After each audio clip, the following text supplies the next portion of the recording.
নমস্কার বন্ধুরা, আমি অমর্ত্য আপনাদের চ্যানেল ইন্ডিয়ান ফিল্ম নিউজ বাংলাতে আপনাদের স্বাগত।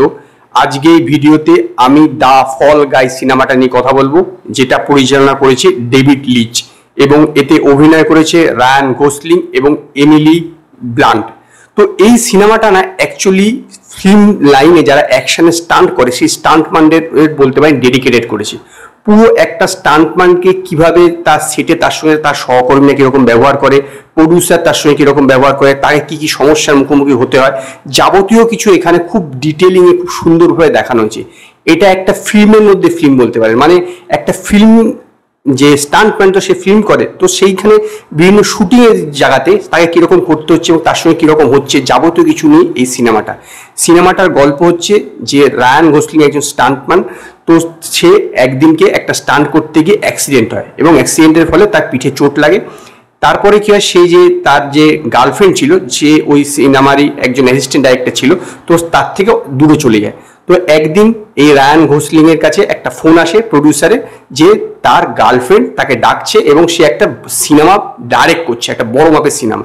তো রায়ান গোসলিং সেখানে যায় এবং তারপরে কি হয় সেইটা হচ্ছে এই সিনেমার গল্প। এই সিনেমার গল্পটা হয়তো সেরকম বিশেষ কিছু নেই, কিন্তু এর মধ্যে একটা টুইস্ট আছে এবং একটা থ্রিলারেরও ব্যাপার আছে। শেষের দিকে যেভাবে একটা কথা বের করবে, মানে অ্যাকচুয়ালি রায়ান গোসলিং একটা জায়গাতে ফেসে যায়, যখন তাকে ডাকা হয় তারপরে একটা জায়গাতে সে ফেসে যায়। তো সেই ফেসে যাওয়ার যে পিছনে যারা আছে তাদের কাছ থেকে যেভাবে কথাটা বের করবে, যে অ্যাকচুয়ালি সিনেমার হিরো তার থেকে যেভাবে কথাটা বের করবে একদম লাস্টে, সেই দৃশ্যটা কিন্তু দুর্দান্ত। এখানে খুব মারাত্মক কিছু স্টান্ট আছে, একদম শেষের যে দৃশ্যটা, যেখানে হেলিকপ্টার থেকে এরকমভাবে জাস্ট পিছন ঘুরে পড়ে যাবে, নিচে যদিও গদি থাকবে, কিন্তু যেইখানে পড়বে ওই সিনটা কিন্তু একদম দুর্দান্ত। এবং তারপর এখানে গাড়িরও দুর্দান্ত কিছু স্টান্ট দেখিয়েছে, অনেকবার উল্টে যাচ্ছে, 8.5 বার মানে ভোল্ট খাবে এরকম দেখিয়েছে, মানে স্টান্ট কিন্তু দুর্দান্ত দেখিয়েছে। এবং আরেকটা দৃশ্য আছে যেখানে সে একটা যে ময়লা ফেলা যে গাড়ি হয় তার মধ্যে একটা অ্যাকশন আছে। তো সেই সব দৃশ্যগুলো কিন্তু একদম মানে কি বলবো আপনাকে, মানে মুখে দম আটকে আসবে, মানে গলায় দম আটকে আসবে, এরকম কিছু দৃশ্যগুলো এত দুর্দান্ত হবে দৃশ্যগুলো।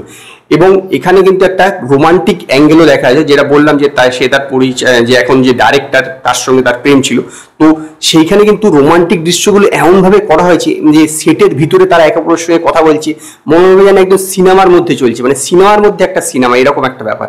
সেটের মধ্যে তারা যেভাবে কথা বলছে, তারপর একটা কুকুরকে দেখানো হবে, যে কুকুরটার সঙ্গে এই স্টান্টম্যান প্রায় বহুদিন আগে একবার শট দিয়েছিল মানে সিনেমাতে, তো তারপরে তার সঙ্গে বন্ধুত্ব হয়ে গেছিল।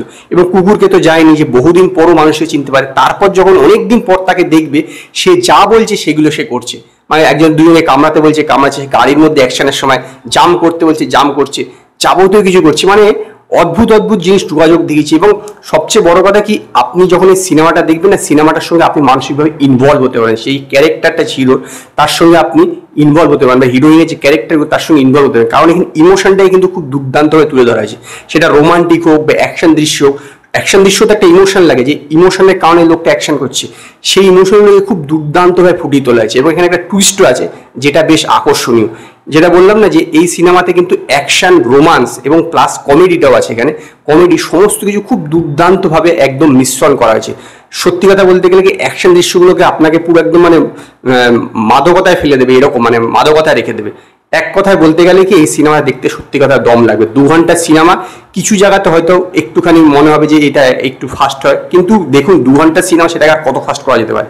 আমার মতে সিনেমাটা এক কথায় দুর্দান্ত, আমি বলবো একবার দেখুন। আমি নিশ্চিত যে কোনো লোকেরই, যে কোনো এজেরই হোক না কেন, তার কিন্তু ভালো লাগবে, কারণ এতে সমস্ত উপাদান আছে, শুধুমাত্র যে অ্যাকশন আছে সেরকম না, বাকি সমস্ত উপাদান আছে। অ্যাকচুয়াল কথা হচ্ছে এতে ইমোশনটা ঠিকঠাক আছে, সেই জন্য এই সিনেমাটা ভালো ওয়ার্ক করেছে। আমার ক্ষেত্রে তো খুব ভালো লেগেছে, এবং সেইখানে এই দ্য ফল গাই সিনেমাটাকে 5-এর মধ্যে 4টে স্টার দেবো। যদি আপনারা দ্য ফল গাই সিনেমাটা দেখে থাকেন, তো আপনারা আমায় কমেন্টে জানান আপনাদের এই সিনেমাটা কিরকম লাগলো।